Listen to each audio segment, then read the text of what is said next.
Myself, M. Karthik Kumar Reddy, working as an assistant professor in Nalla Narasimha Reddy Education Society's group of institutions in the Department of Civil Engineering in Foundation Engineering subject.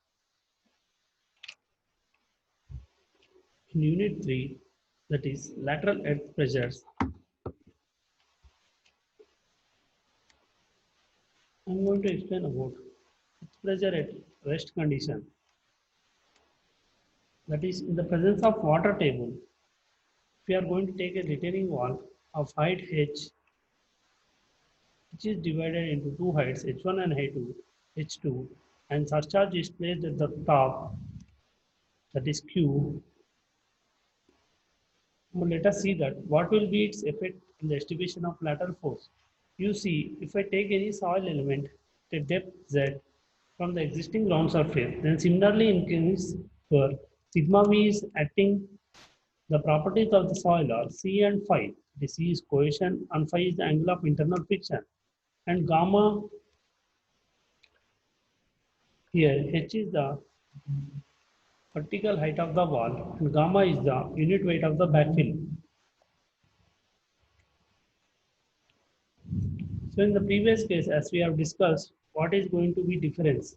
You see, at a starting point, Q is equal to 0, vertical stress is Q. Now if the vertical stress is Q, wall is at rest condition. What will be the horizontal stress? It will be K naught into Q, which will be at rest position. It will be the horizontal stress. It will be K naught into Q. So here at depth Z is equal to 0.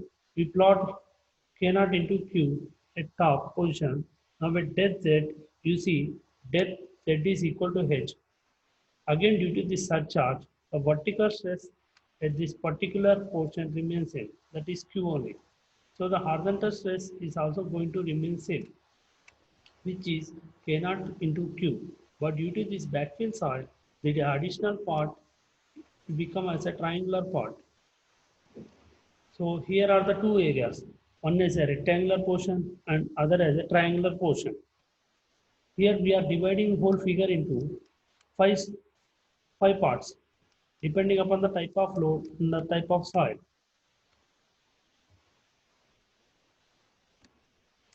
That is, it will be taking it may take from distance h by 2 or h by 3. It may add at z bar. Now total force per unit length of the wall become equal to total area of pressure diagram. That will be equal to P naught is equal to K naught into Q H1 plus 1 by 2 K naught into gamma H1 square plus K naught into Q plus gamma H1 H2 plus 1 by 2 K naught gamma dash H2 square plus 1 by 2 gamma W H2 square. Now, as we are going for Rankins active earth pressure for inclined backfill,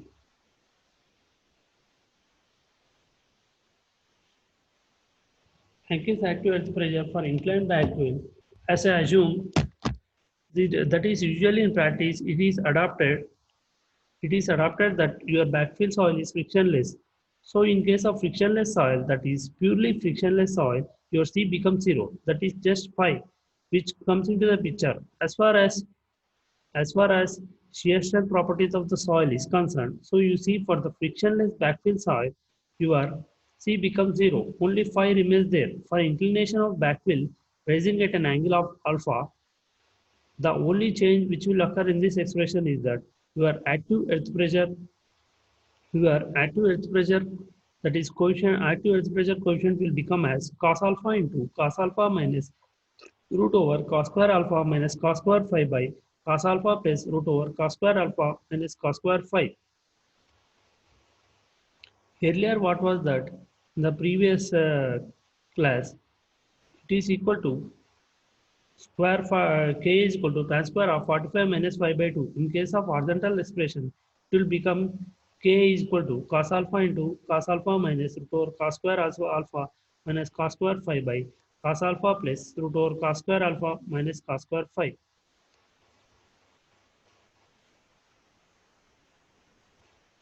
So at any depth, the Rankins active earth pressure is sigma A is equal to gamma z K, and the total force per unit length of the wall will become as PA is equal to 0.5 gamma h square PA. That is the direction of resultant force. PA is inclined at an angle alpha with the horizontal. Here, already we have seen in the previous class, it intersects the wall at a distance of h by 3 from the base of the wall. So in the case of an inclined backfill is acting at a distance of h by 3 from the base of the wall, and it is parallel to the inclination of your backfill. So you see it with depth, at the depth, how it is parallel, how it is changing, and what is the value. That is, it will attain at this z is equal to h along with this property of the soil as gamma and phi. Now you can see that is that is very important. The value of k for a different value of alpha and phi. I will show you some of the I will show you some of the tabular forms. You can just have a look how we are going to take the values.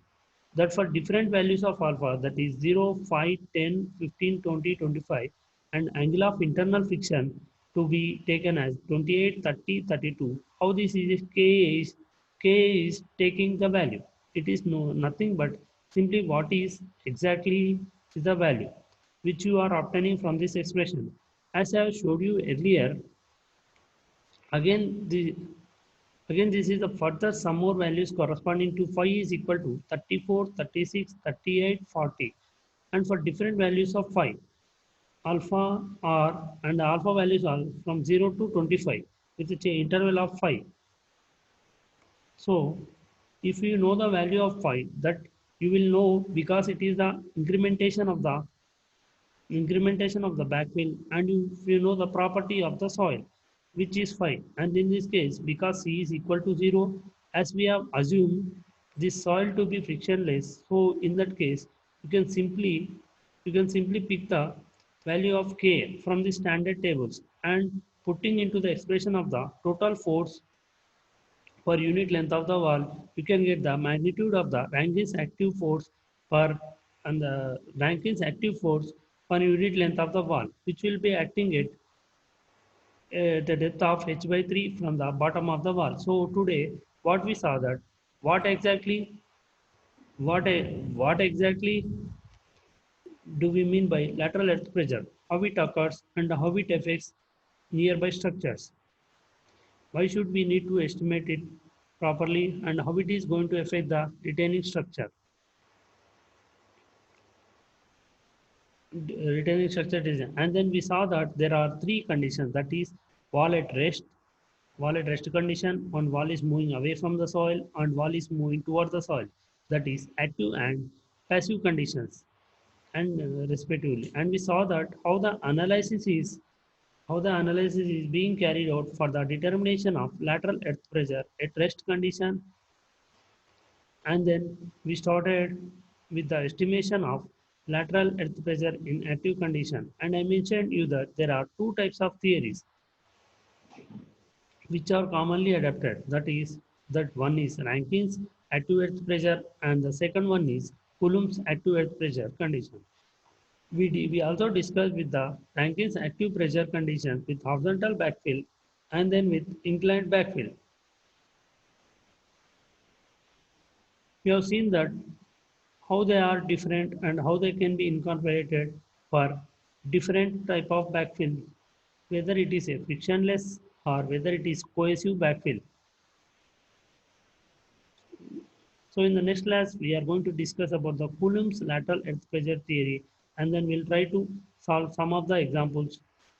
Based on that, you will be clear.